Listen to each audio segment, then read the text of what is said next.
कराची में लांढी के हल्का NA 240 का ज़िमनी इंतखाब T20 का कांटेदार मुकाबला बन गया। कभी MQM के उम्मीदवार को बरतरी, कभी तहरीक लब्बैक का उम्मीदवार आगे। 309 में से 299 पोलिंग स्टेशन के गैर हतमी गैर सरकारी नतायज के मुताबिक तहरीक लब्बैक के शहजादा शहबाज 10,272 वोट लेकर सबसे आगे।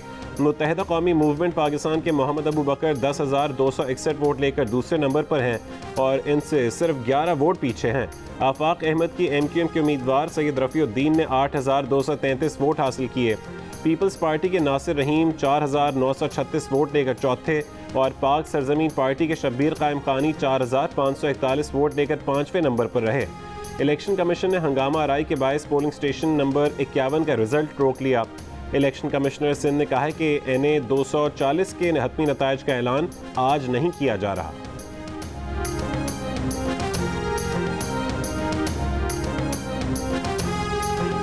कराची के इलाके लांढी में ज़िमनी इंतखाब के आखिरी घंटे में 2 सियासी जमातों के दरमियान मुसल्लह तसादुम, इलाका मैदान जंग बन गया। फायरिंग से एक शख्स जहाँ बहक 4 जख्मी, हालात कशीदा, दुकानें बंद हो गईं। फायरिंग से PSP के अनीस कायम खाने की गाड़ी पर गोलियां लगीं। TLP की गाड़ी पर भी फायरिंग हुई। मुत्तहिदा ने अपने 10 से ज़्यादा कारकुन जख्मी होने का इल्ज़ाम लगाया। फायरिंग की जद में 2 राहगीर और रेस्क्यू इदारे की एम्बुलेंस भी आ गई। हंगामा आराई के बायस बाज़ पोलिंग स्टेशन से अमला फरार हो गया। वहाँ नामालूम अफराद ने बैलेट बॉक्स तोड़ दिए। सूरत हाल पर वज़ीर आला सिंध और सूबाई इलेक्शन कमीशन का नोटिस। वज़ीर इत्तला शर्जील मेमन ने कहा है कि NA 240 बड़ा हल्का है, जहाँ पुलिस नहीं थी वहाँ फायरिंग हुई। सूबाई इलेक्शन कमीशन की हिदायत पर वोटों की गिनती के वक्त पोलिंग स्टेशन पर पुलिस और रेंजर्स की भारी नफरी तैनात थी।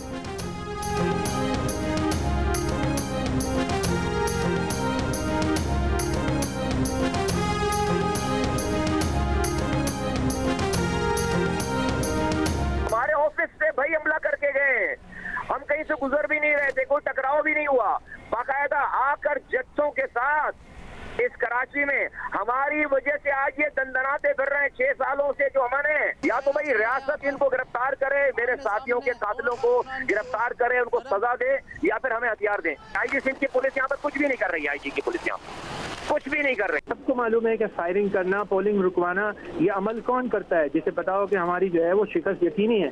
और अफसोस तो इस बात का है, मुस्तफ़ा कमाल और अनीस कायम खानी खुद मौजूद रहकर ये अपनी जो है सुपरविजन में ये सारी चीजें करवा रहे हैं। 3 बजे के बाद एक मखसूस सियासी पार्टी ने वही अमल शुरू किया जो कराची के मुख्तलिफ इलाकों में माजी में करते चले आ रहे हैं कि मुख्तलिफ पोलिंग स्टेशनों पर हमलावर हुए, हमारे पोलिंग कैंप पर हमलावर हुए, हमारे पोलिंग एजेंटों को मारा। उनका एक ही मकसद था, मकसद क्या था कि पोलिंग अमल को रुकवाया जाए। वो कमाल और जमाल की पार्टी की जमानत जब्त की चल जाएगी। तो आज वो एक पॉलिटिकल स्टैंड हासिल करने के लिए वो क्या कर रहा, उन्होंने कहा कि हमारी गाड़ी पे फायरिंग की गई, वो एक पब्लिसिटी हासिल करना चाहते थे। कराची के हल्का NA 240 में पुरतशद्दुद वाक़यात, सियासी जमातों के एक दूसरे पर इल्ज़ामात। चेयरमैन PSP मुस्तफ़ा कमाल ने कहा कि TLP ने फायरिंग करके कारकुनों को जख्मी किया, हमने किसी को पत्थर भी नहीं मारा। रियासत फायरिंग करने वालों को गिरफ्तार करे या हमें असलहा दे। TLP के मुफ्ती गुलाम गौस बगदादी का भी कारकुनों के जख्मी होने का दावा। कहा कि फायरिंग वो करते हैं जिन्हें शिकस्त नजर आ रही हो। अफसोस सारा तशद्दुद मुस्तफ़ा कमाल और अनीस कायम खानी की निगरानी में हुआ। वफाकी वजीर और रहनुमा MQM पाकिस्तान अमीनुल हक बोले, 3 बजे के बाद मखसूस पार्टी ने वही अमल शुरू किया जो माजी में कराची में होता आ रहा है। हमारे पोलिंग एजेंट्स पर हमला किया गया, मकसद इंतखाबी अमल रुकवाना था।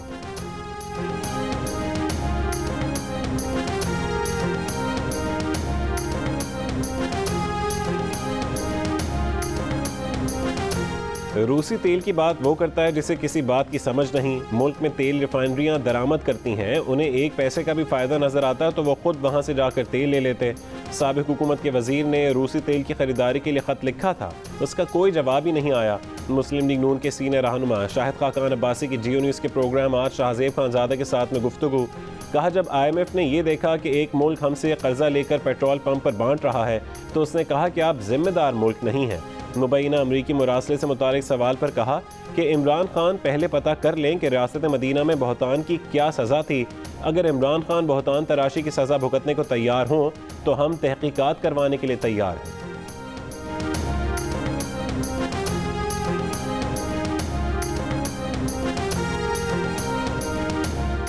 चेयरमैन PTI इमरान खान ने इतवार को मुल्क गिर एहतजाज की कॉल दे दी।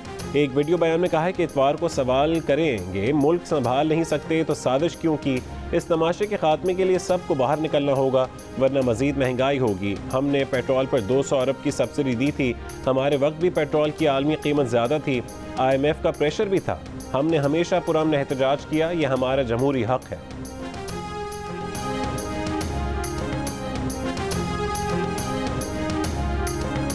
मुस्लिम लीग नून की रहनुमा मरीम नवाज के तहरीक इंसाफ के चेयरमैन इमरान खान पर वार। कहा कि इमरान खान ने अपनी सियासत चमकाने के लिए सिक्योरिटी इदारों को दाव पर लगा दिया। इमरान खान अब कह रहे हैं कि ये सियासी मामला है, DG ISPR को बोलने की ज़रूरत नहीं। DG ISPR के पास हक़ाइक़ हैं, वो अपने पास से बात नहीं कर रहे। अगर ये सियासी मामला था तो Imran Khan national security committee में क्यों लेकर गए? इस्लामाबाद हाई कोर्ट के बाहर मीडिया से गुफ्तगू में कहा है कि परवेज़ मुशर्रफ से मुतालिक नवाज शरीफ का बयान इंसानी बुनियादों पर था। वोट को इज्जत दो आज भी उनका बयानिया है और कल भी रहेगा। पेट्रोलियम मसनूआत की कीमतों पर मरीम नवाज ने कहा कि इमरान खान का ख्याल था कि न खेलूंगा न अगली हुकूमत को कुछ करने दूंगा। जो कीमतें वो सेट करके गए थे, इस हिसाब से पेट्रोल आज 300 रुपये फ़ी लीटर होना चाहिए था। हुकूमत ने अपनी तरफ से 1 रुपया भी पेट्रोल डीजल पर नहीं बढ़ाया।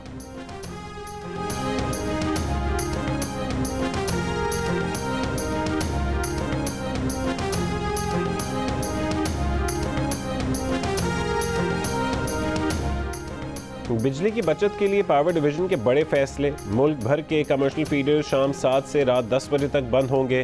कमर्शियल फीडर्स की बंदिश से 5000 मेगावाट बिजली की बचत होगी। कमर्शियल फीडर पर दिन में लोड शेडिंग नहीं होगी। शाम 7 से रात 11 बजे तक ट्यूबवेल के फीडर्स को भी बिजली बंद रखने का फैसला। इससे 3000 मेगावाट बिजली बचेगी। पावर डिवीजन ने अपनी तजावीज़ की समरी तैयार कर ली। इसी हफ्ते वज़ीर आज़म और काबीना से मंजूरी ली जाएगी।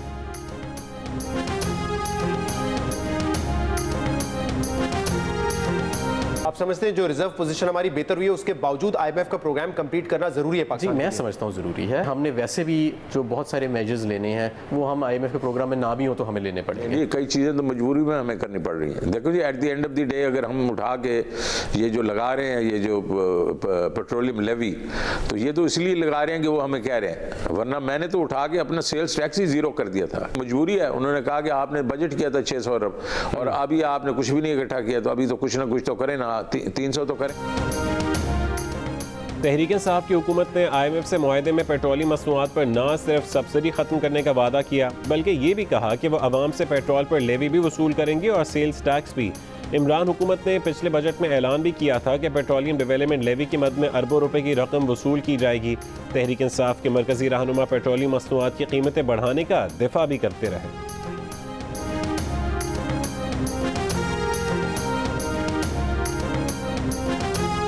वफाकी वज़ीर एहसन इकबाल ने मुआशी सूरत हाल पर तहरीक इंसाफ को मुबाहिसे का चैलेंज दे दिया। कहा कि यूक्रेन जंग की वजह से आलमी सतह पर पेट्रोलियम महंगा हुआ, मुल्क को मुस्तहकम करने के लिए मुश्किल फैसला किया, अपनी सियासत को कुर्बान किया, पाकिस्तान को बचाना ज़रूरी था। इमरान खान इंतशार की सियासत कर रहे हैं। उम्मीद है तहरीक इंसाफ अपनी नाकामियों का जिम्मेदार हुकूमत और फौज को करार देने के बजाय मुस्बत रवैया इख्तियार करेगी।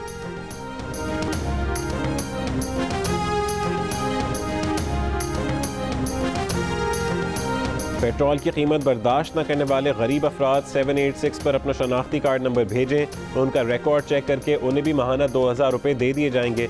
वज़ीर ख़जाना मिफ्ता इस्माइल का ऐलान। कहा कि मुश्किल फ़ैसले किए और कर रहे हैं।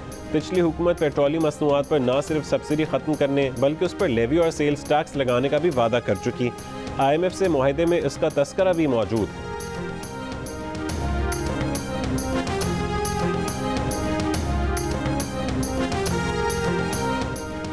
एवनफील्ड रेफरेंस में सजाओं के खिलाफ मरीम नवाज और कैप्टन रिटायर्ड सफदर की अपीलों पर इस्लामाबाद हाई कोर्ट में समाअत। मरीम नवाज की वकील अमजद परवेज़ ने कहा कि कैलिब्री फॉन्ट की वजह से 6 साल से उनकी मौक्किल की किरदार कुशी की गई। कैलिब्री फॉन्ट 2005 में था तो कोई और कैसे इस्तेमाल नहीं कर सकता था। जिस केस पर सज़ा हुई वो ट्रस्ट डीड जून 2006 की है। नैब के मुताबिक वक़ुआ 1993 का है और मरीम नवाज की ट्रस्ट डीड 2006 की।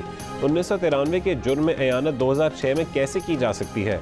जस्टिस मोहसिन अख्तर कियानी ने कहा कि आप ट्रस्ट डीड के साथ खड़े हैं, आप इस दस्तावेज़ पर जाकर बारे सबूत खुद पर ले रहे हैं। अमजद परवेज़ ने कहा कि इसी दस्तावेज़ से दिखाऊंगा कि नैब बारे सबूत मुंतकिल करने में नाकाम रहा।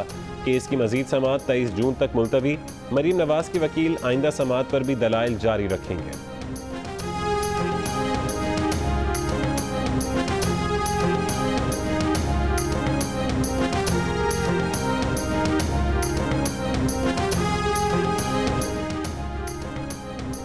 इस्लामाबाद हाई कोर्ट ने PTI ममनुआ फंडिंग केस का फैसला 1 महीने में करने का सिंगल बेंच का फैसला कलअदम करार दे दिया। तहरीरी फैसला जारी। चीफ जस्टिस अतर मिनल्ला और जस्टिस बाबर सत्तार ने फैसले में कहा कि इलेक्शन कमीशन पर शक की गुंजाइश नहीं। इलेक्शन कमीशन बाकी जमातों के खिलाफ कार्रवाई भी मुनासिब वक्त में मुकम्मल करेगा। इलेक्शन कमीशन ने यकीन दिलाया सियासी जमातों के खिलाफ बिला तफरीक कार्रवाई होगी। ये मुनासिब नहीं होगा कि अदालत गैर मुसद्दक़ा खदशात पर कमीशन को हिदायत। वज़ीर आला पंजाब हमजा शहबाज ने स्पीकर पंजाब असम्बली को निशाने पर ले लिया।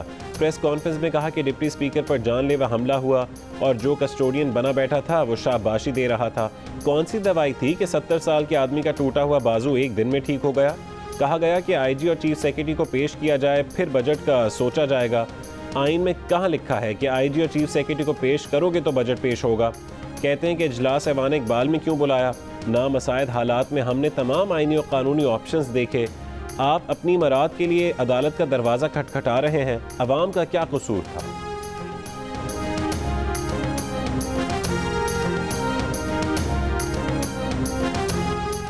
साबिक वफाकी वज़ीर मुनिस इलाही मनी लॉन्ड्रिंग केस में FIA लाहौर के दफ्तर में पेश।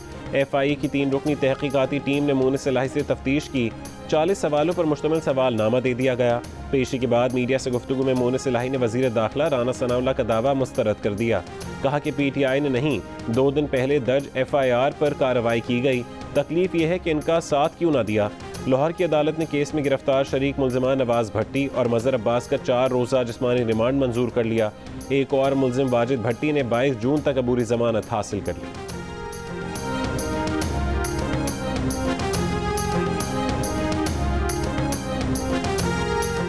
मुस्लिम लीग नून के रहनुमा दानियाल अजीज़ शकरगढ़ में ट्रैफिक हादसे में जख्मी हो गए। एक शख्स जहाँ बहक। दानियाल अजीज़ का एक बाजू टूट गया, दूसरे पर भी जख्म आए। वज़ीर आज़म शहबाज शरीफ का दानियाल अजीज़ की अहलिया महनाज अजीज़ से टेलीफोन पर राबता। जहाँ बहक होने वाले ड्राइवर के अहल खाना से इजहार अफसोस। दानियाल अजीज़ की सेहतयाबी के लिए दुआ की। लाहौर रवाना कर दिया गया।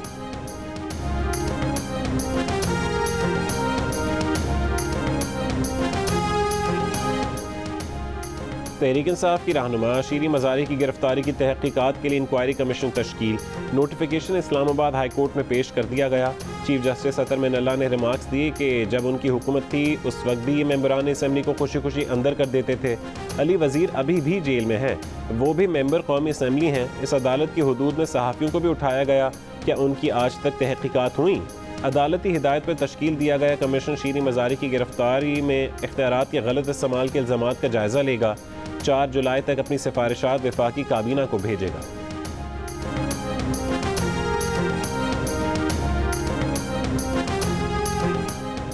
नामवर बिजनेसमैन मलिक रियाज की फैमिली ने हुकूमत पाकिस्तान, बरतानवी नेशनल क्राइम एजेंसी और उनके दरमियान हुए खुफिया मुआहदे की तफसीलात जारी करने के हुकूमत पाकिस्तान के फैसले पर दुख का इजहार किया है।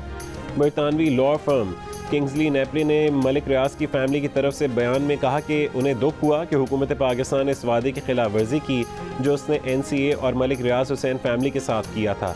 मलिक रियाज हुसैन की फैमिली वाजे करती है कि दीवानी कार्रवाई के नतीजे में तय पाने वाला मुआहदा अवाम के मफाद में खुफिया रखने का फैसला किया गया। NCA और हुकूमत पाकिस्तान ने उसकी मंजूरी भी दी थी। मुआहदे के नामुनासिब होने का कोई भी तासुर गलत है। ऐसा होता तो NCA उस पर इत्तफाक ना करता।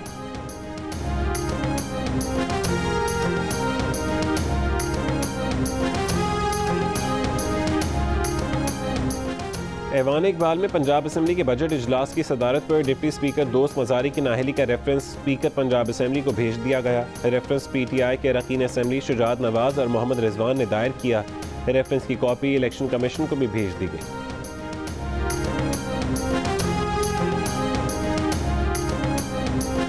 कानपुर में ज़्यादती से बचने के लिए लड़की ने तेज़ाब पी लिया। तशवीशनाक हालत में अस्पताल मुंतकिल कर दिया गया। पुलिस के मुताबिक लड़की नौकरी के लिए पिज़्ज़ा शॉप पर गई थी। 2 लड़कियों समेत 5 मुल्ज़िमान का गिरोह मासूम लड़कियों से ज़्यादती में मुलव्वस है।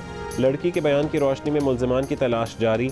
उबाड़ों में नौजवान लड़कियों को मुलाजमत का झांसा देकर अगवा करने में मुलव्वस 3 मुल्ज़िमान गिरफ्तार। सरगोदा की रिहायशी लड़की बाजियाब। पसंद की शादी करने वाली दुआए ज़हरा अपनी मर्जी से पंजाब गई थी। ML रिपोर्ट में लड़की की उम्र 16 से 17 साल है। दुआए ज़हरा का कम उम्री में अगवा का जुर्म साबित नहीं होता। दुआए ज़हरा अगवा केस में पुलिस ने चालान कराची की अदालत में जमा करा दिया। चालान के मुताबिक दुआ जहरा का निकाह पंजाब में हुआ। मुल्जिमान पर सिंध चाइल्ड एक्ट का इत्तलाक नहीं होता। लड़की अपना बयान सिंध हाई कोर्ट और इलाका मजिस्ट्रेट के सामने रिकॉर्ड करा चुकी है। केस में गिरफ्तार गुलाम मुस्तफ़ा और असगर बेगुनाह पाए गए। दोनों मुल्जिमान की रिहाई का हुक्म दिया जाए। दुआ जहरा को पंजाब के इलाके चिश्तियाँ से 5 जून को बाजियाब कराया गया।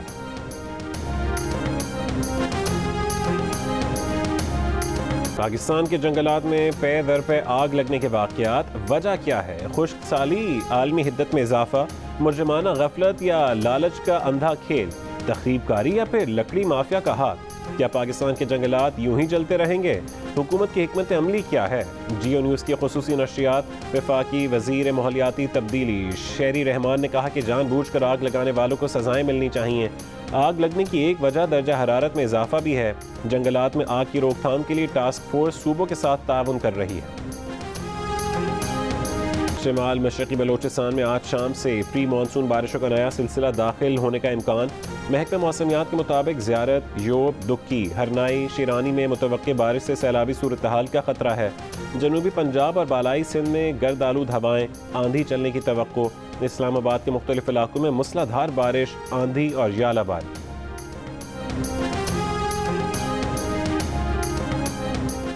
चौबीस ममालिक के सर्वे में वतन से मोहब्बत में पाकिस्तानी सबसे आगे। वतन से जुड़े रहने के लिए तैयार, वतन पर मर मिटने को तैयार। अच्छे मौके मिलने के बावजूद वतन से बाहर ना जाने पर इसरार। गैलप सर्वे 90% पाकिस्तानी मुल्क से जुड़े रहने का इजहार करते हैं। किसी जंग की सूरत में 96% अफराद मुल्क के लिए जान देने पर भी तैयार हैं। 70% पाकिस्तानी बैरून मुल्क अच्छे मौके मिलने के बावजूद भी पाकिस्तान छोड़ना नहीं चाहते। सर्वे में दूसरे नंबर पर फिनलैंड के 87% अवाम, कनाडा के 82% और जापान के 78% अवाम ने अपने मुल्क से जुड़े रहने का दावा किया।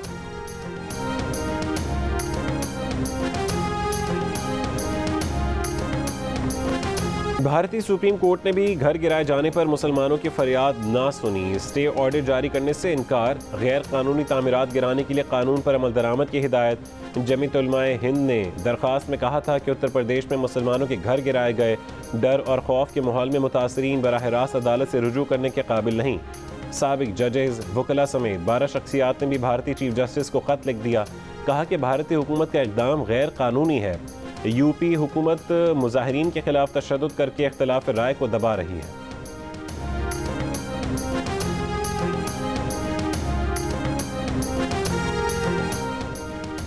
भारत में फौज में भर्तियों के नए निज़ाम के खिलाफ पुरतशद्दुद एहतजाज। बिहार, हरियाणा, मध्य प्रदेश में मुजाहिरीन ने मुतादिद ट्रेनों को नजर आतिश कर दिया।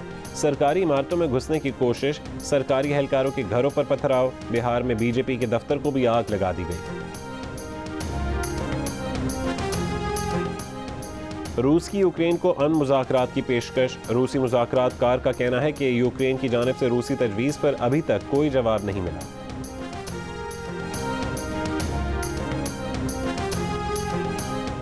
अमेरिका में शरह सूद में गैर मामूली इजाफा। मरकजी बैंक फेडरल रिजर्व ने 75 बेसिस पॉइंट्स बढ़ा दी, जो 30 बरस के दौरान सबसे ज़्यादा इजाफा है। चेयरमैन फेडरल रिजर्व ने अगले महीने भी शरह सूद में 0.75% इजाफे का इम्कान जाहिर कर दिया। बरतानिया में भी शरह सूद 1% से बढ़कर 1.25% हो गई। दुनिया में पहली बार सोलर पैनल से चलने वाली गाड़ी सामने आ गई। Dutch company light air zero रवां बरस अपनी प्रोडक्शन शुरू कर देगी। सोलर पैनल गाड़ियों की छत पर नस्ब किया जाएगा।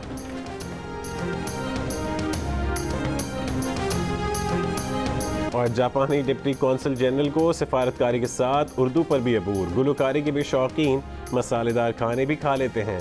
रशीदा कुस्तनूरी बने जियो पाकिस्तान के मेहमान। कहा कि पाकिस्तान में ताल्लुकात बेहतर करने के लिए उर्दू बहुत ज़रूरी है।